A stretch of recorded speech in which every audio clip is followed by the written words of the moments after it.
Akala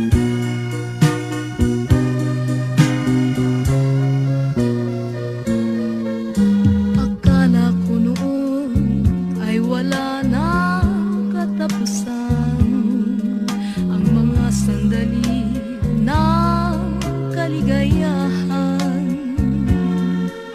Wala sa isip ko na